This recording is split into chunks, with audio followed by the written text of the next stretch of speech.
Muito boa noite a todos. É com grande alegria que, mais uma vez, a gente vem a esta casa apresentar uma abordagem acerca do Evangelho de Jesus. E nessa noite nós vamos abordar o capítulo 2. Meu reino não é deste mundo. Bem, esse capítulo ele faz parte dos 3 capítulos que fundamentam a doutrina espírita no início do Evangelho. O número 1 é Não Vim Destruir a Lei, onde ele vem, a exemplo de Jesus, dizer que não veio destruir toda a estrutura religiosa judaico-cristã que foi estabelecido até então.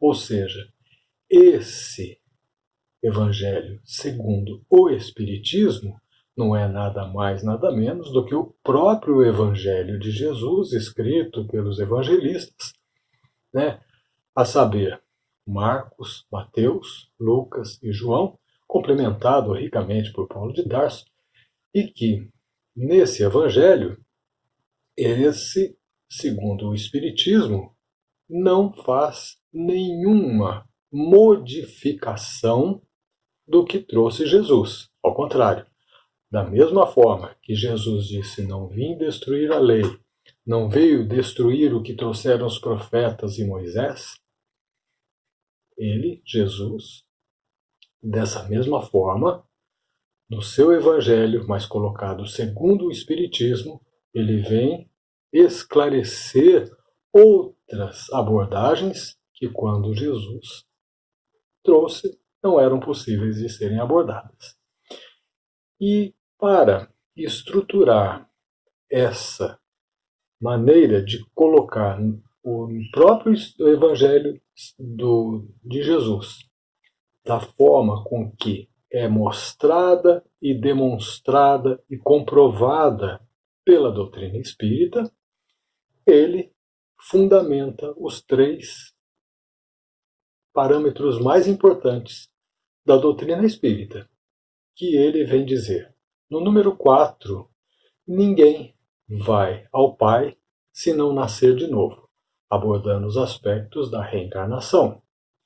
No capítulo 3, ele vem dizer que a casa de meu Pai tem muitas moradas, sinalizando que a Terra não é o único planeta habitado por seres, criaturas de Deus, nosso Pai, irmãos em todo o universo, e que a Terra é apenas um dos estágios de desenvolvimento de um grupo criado e reunido aqui na Terra para que se desenvolva dentro dos padrões idênticos que são oferecidos em todo o universo, porque a justiça de Deus não privilegia nem prejudica nenhum dos seus seres.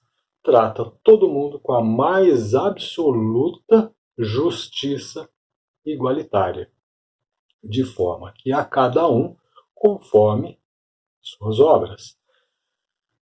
A doutrina espírita também põe em nossas mãos a questão do desenvolvimento como um atributo individual, onde cada um deve aplicar os seus esforços na proporção que achar conveniente, porque a doutrina ela nos esclarece que nós temos livre-arbítrio. O que significa livre-arbítrio? Que nós podemos decidir o que nos é conveniente ou não conveniente, o que nós queremos ou que nós não queremos, e arcar com as consequências disso.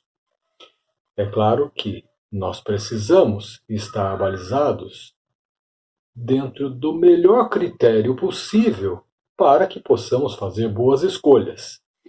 E todas essas boas escolhas foram sendo oferecidas através dos tempos pelos profetas, por Moisés, por diversos enviados de Deus nosso Pai, coordenados sempre por Jesus, e que num determinado momento Jesus veio pessoalmente nos oferecer um conjunto de regras com as quais nós estaríamos melhor abalizados para fazer as nossas escolhas. Então, dessa forma, quando nós temos no capítulo 2, o meu reino não é deste mundo, nós temos abordagens dos itens de 1 até o número 7, que passam pela vida futura, a realeza de Jesus e o ponto de vista. Bem, a realeza de Jesus, ela foi colocada e ela foi bastante clara no que diz respeito à sua natureza, né? O que ele estava fazendo aqui na Terra, mas acima de tudo, o que ele estava fazendo no universo. Qual era o papel de Jesus, não só como Jesus Nazareno, naquela reencarnação, mas o Espírito de Jesus. Quem era Jesus?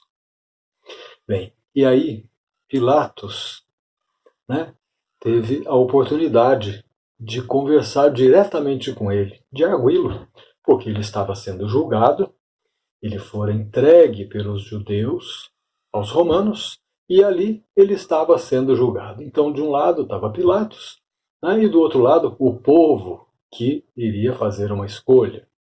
E Pilatos, com todo o seu senso de justiça, ele não encontrava nada que pudesse fazer Jesus condenado. No entanto, ele não queria arcar com aquela decisão, né? E ele foi sendo o mais periférico possível à questão. Então ele chega a Jesus e no relato de João, no capítulo 18, de 33 a 37, né, nos versículos de 33 a 37, diz o seguinte: E voltando Pilatos ao pretório, e tendo chamado Jesus, lhe disse: Tu és o rei dos judeus? E Jesus respondeu-lhe: Meu reino não é deste mundo. Se meu reino fosse desse mundo, os meus ministros haveriam de combater para impedir-me de cair nas mãos dos judeus. Mas, por ora, o meu reino não é daqui. E Pilatos lhe disse: Tu és então rei? E Jesus respondeu: Tu o dizes que sou rei. Eu não nasci nem vim a este mundo, senão para testemunhar a verdade. Todo aquele que é da verdade ouve a minha voz. Bem, com essa passagem, Jesus deixa bastante claro que ele não era o rei dos judeus, mas que ele era rei sim em algum outro mundo, né? Ou seja, se a felicidade não é deste mundo, é porque há um outro mundo. Isso está escrito no Eclesiastes, né? E aí nós podemos, da mesma forma, entender que Jesus estava sendo bastante claro nesse aspecto quando disse: Meu reino não é deste mundo, porque se fosse, eu não estaria aqui sendo inquirido por vós. E Jesus, ele sempre foi um grande diplomata, porque ele não queria afrontar os judeus, não queria afrontar o Império Romano, ele queria simplesmente fazer todo aquele trabalho ao qual lhes propôs, que era trazer o cristianismo, né, o que depois veio ser classificado como cristianismo, porque ele próprio veio trazer a Boa Nova. E a Boa Nova era um conjunto de regras e esclarecimentos que fariam com que todas aquelas mistificações, aquelas bobagens, não podemos esquecer que Jesus, ele estava no meio de uma área totalmente dominada pelo Império Romano e que, além das crendices dos judeus, ele também tinha o paganismo dos romanos. Mas ali, isso tudo, né, era bastante difundido de uma forma em que os judeus não interferiam com os romanos e os romanos não interferiam com os judeus. Ora, quando Jesus vem até os hebreus, que era um povo ignorante na sua maioria, né? Era um povo simples. Vejam, ignorante como todos os habitantes da terra o eram naquela época. E não eram. Eles eram só mais ignorantes do que nós hoje. Né? Porque com toda a tecnologia que vivemos, com tudo que aprendemos, ainda somos bastante ignorantes, especialmente no aspecto das aplicações dos ensinamentos morais. E tudo que nós estamos vivendo com essa pandemia pela qual estamos passando, e no relato que foi trazido do Dr. Bezerra de Menezes pelo Divaldo Pereira Franco, agora em dezembro, só confirma algumas informações que nos foram dadas, onde tudo que nós estamos passando faz parte de uma depuração bastante intensa para que todos nós possamos mudar as nossas atitudes morais e retomarmos um pouco mais o projeto de cristianismo, o projeto de melhoria íntima que nos é necessário. Então, quando se diz o meu reino não é desse mundo, é porque realmente há outro mundo. E qual é esse mundo? Ora, o mundo que, de certa forma, é aquele que nós já vivemos, mas que é explicitamente o nosso objetivo, é o mundo espiritual. Agora, vamos entender que o mundo espiritual tem o mundo espiritual e o mundo espiritual. O mundo espiritual ao qual estamos destinados e devemos buscar esse alcançar do mundo espiritual, porque ele não vem por decurso de tempo, ele vem por merecimento de crescimento trabalhado com esforço próprio e coletivo. Nós devemos entender que, ora, entre uma encarnação e outra, né? Então nós temos uma reencarnação, quando termina nós desencarnamos, vamos para o mundo espiritual, mas que mundo espiritual é esse que nós vamos entre uma reencarnação e outra? Ora, é um mundo espiritual bastante precário. A maioria das vezes nós vamos ficar restritos ao umbral. E o umbral é um mundo de sofrimento tanto quanto o é a Terra. Então, o umbral para o qual nós vamos desencarnar, nesse momento, nessa fase de desenvolvimento que estamos, não é um mundo celestial. Nós podemos sim e seremos sempre, quando devotados e abnegados no trabalho do bem, vamos ser recolhidos a uma cidade espiritual que tem um nível melhor, né? Onde, por exemplo, a Alvorada Nova está no 4º nível, que já está fora do nível umbralino, né? Por exemplo, o Nosso Lar, que é aquele que André Luiz nos relatou em seus livros e em toda a sua obra, que é extensa e maravilhosa, ele vem nos dizer que o mundo umbralino é um mundo tenebroso, onde a maioria das vezes nós poderemos ir lá ainda mais infelizes do que somos no cativeiro que passamos aqui na Terra. Então nós precisamos tirar proveito das duas questões, do mundo espiritual e do mundo material. Mas a vida encarnada, ela é um catalisador de nossas experiências. Ela concentra, ela acelera todo um processo de desenvolvimento, porque aqui na matéria nós temos efetivamente muitas necessidades. E quando estamos ligados a um corpo físico que tem muitas glândulas que nos produzem reações químicas, que interferem na nossa mente, que interferem no nosso comportamento, nós precisamos colocar a nossa alma e a nossa mente em harmonia para que possamos tirar o melhor proveito possível, senão nós vamos recaindo em defeitos, recaindo em erros e vamos sempre tendo muitas dificuldades. Então é necessário que a gente não só compreenda tudo o que Jesus nos trouxe, mas que a gente também pratique. porque sem a prática não há como a gente tirar efetivo proveito daquilo. A gente não consolida o aprendizado. O aprendizado teórico, ele nos serve de base para o crescimento efetivo, o crescimento moral efetivo.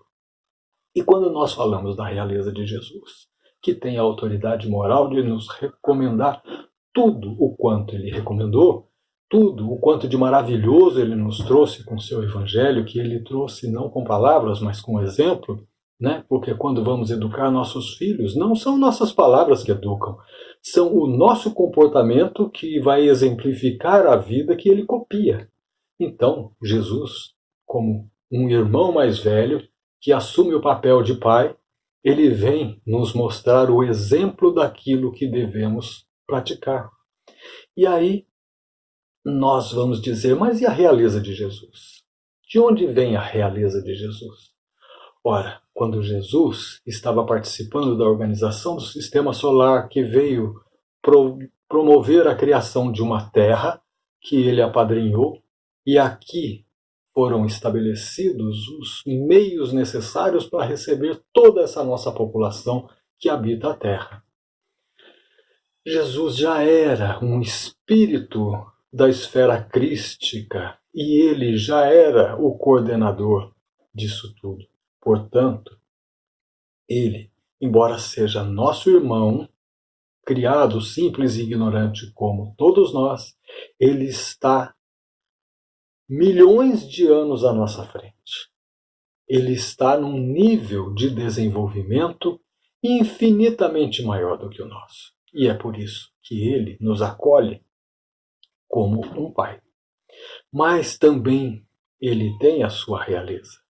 E a realeza, ela pode ser vista de duas formas. A realeza que nós podemos comparar à realeza do rei das músicas, o rei dos poetas, o rei do futebol, porque ele é o máximo que se tem naquilo, mas também podemos falar da sua excelência espiritual, que ele, assim como vários outros espíritos que passaram pela Terra, é, sem dúvida alguma, um espírito de ordem supremamente maior do que a nossa. E na pergunta 625 do Livro dos Espíritos, é perguntado quem é o maior espírito que já reencarnou na Terra, e os espíritos falam com muita clareza e simplicidade: vede Jesus. Ou seja, Jesus é o maior espírito, o maior nível hierárquico que já reencarnou na Terra. E ele nem precisava fazê-lo, ele fez por extremo amor à população que ele apadrinhou.